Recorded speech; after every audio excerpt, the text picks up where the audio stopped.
Part 13. It was the very witching time of night that Ichabod, heavy-hearted and crestfallen, pursued his travels homewards. Along the sides of the lofty hills, which rise above Tarrytown, and which he had traversed so cheerily in the afternoon, the hour was as dismal as himself. Far below him the Tappan Zee spread its dusky and indistinct waste of waters, with here and there the tall mast of a sloop, riding quietly at anchor under the land.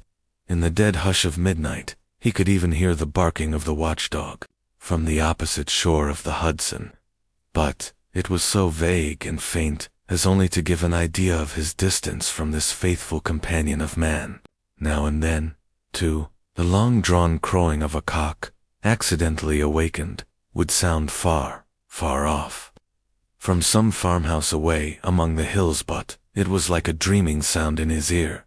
No signs of life occurred near him, but occasionally the melancholy chirp of a cricket, or perhaps the guttural twang of a bullfrog from a neighboring marsh, as if sleeping uncomfortably and turning suddenly in his bed. All the stories of ghosts and goblins that he had heard in the afternoon now came crowding upon his recollection. The night grew darker and darker. The stars seemed to sink deeper in the sky, and driving clouds occasionally hid them from his sight. He had never felt so lonely and dismal. He was, moreover, approaching the very place where many of the scenes of the ghost stories had been laid. In the center of the road stood an enormous tulip tree, which towered like a giant above all the other trees of the neighborhood, and formed a kind of landmark. Its limbs were gnarled and fantastic, large enough to form trunks for ordinary trees, twisting down almost to the earth, and rising again into the air. It was connected with the tragical story of the unfortunate who had been taken prisoner hard by, and was universally known by the name of Major Estrie.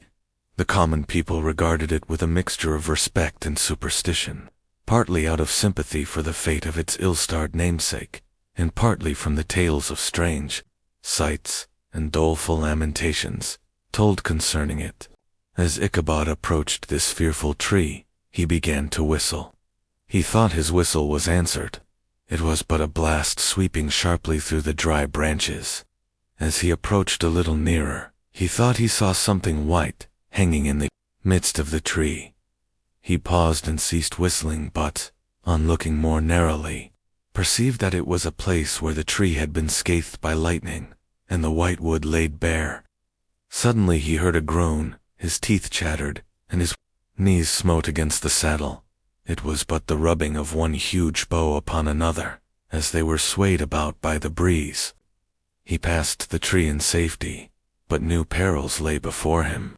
About 200 yards from the tree, a small brook crossed the road, and ran into a marshy and thickly wooded glen, known by the name of Wiley's Swamp. A few rough logs, laid side by side, served for a bridge over this stream.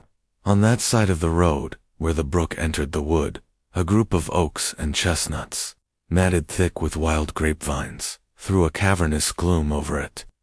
To pass this bridge was the severest trial. It was at this identical spot that the unfortunate was captured, and under the covert of those chestnuts and vines were the sturdy yeomen concealed who surprised him. This has ever since been considered a haunted stream, and fearful are the feelings of the schoolboy who has to pass it alone after dark. As he approached the stream, his heart began to thump. He summoned up, however, all his resolution, gave his horse half a score of kicks in the ribs, and attempted to dash briskly across the bridge.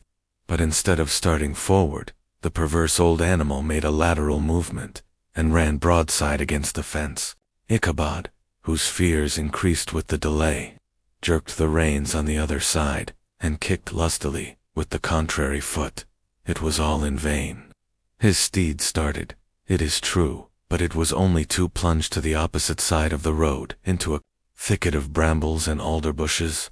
The schoolmaster now bestowed both whip and heel upon the starveling ribs of old Gunpowder, who dashed forward, snuffling and snorting, but came to a stand just by the bridge, with a suddenness that had nearly sent his rider sprawling over his head.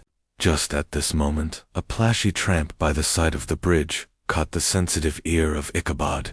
In the dark shadow of the grove, on the margin of the brook, he beheld something huge, misshapen and towering. It stirred not, but seemed gathered up in the gloom, like some gigantic monster, ready to spring upon the traveler. Thank you for listening, and come back next Thursday for another part of the story.